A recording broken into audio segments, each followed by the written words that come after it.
على قد ما الصحيان بدري ده تحفة وبيحسسك ببركة اليوم وبتنجزي كل شغلك، على قد ما اللي مش متعود عليه بيبقى بالنسبة له عامل له تربنة. ف ف يا صباح الجمال على الناس الجمال، يا رب تكونوا دايما في احسن حال. وتعالوا بقى نشوف اليوم بتاعي بدأ ازاي. انا اول حاجة اليوم بدأ، قمت الساعة 8 الصبح، لبست ونزلت رحت للدكتور عشان اوريله الاشاعة واشوف الدنيا فيها ايه.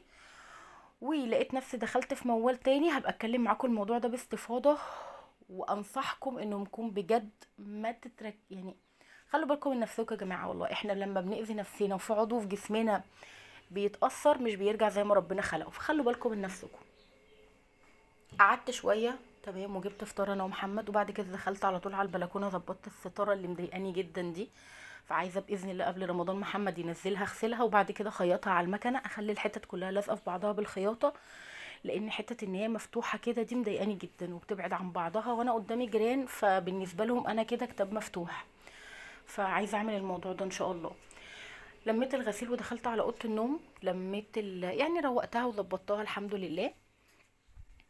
وبعد كده كان عندي شويه غسيل محترمين كده برضه هشغل الغساله، علشان انا مش بحب اخلي ثبت الغسيل مليان. دي حاجه، تاني حاجه دلوقتي بقى بيتعبني لو مليان وشلته مره واحده.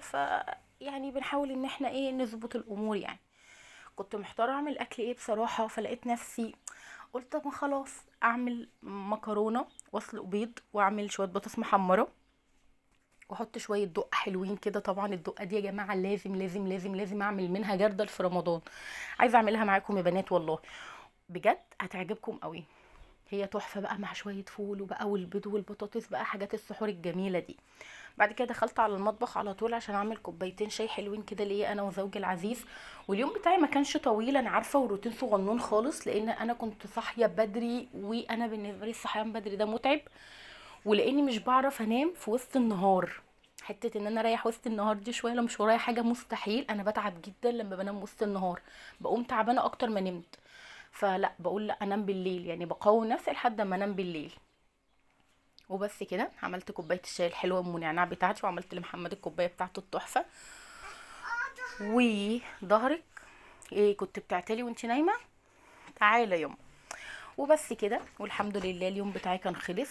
ما كانش طويل بس الحمد لله الحمد لله يا رب. ربنا يديم علينا نعمة الصحة والستر.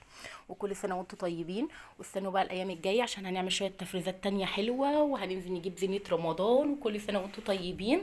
وبس كده، بحبكم جدا جدا جدا، مع السلامة.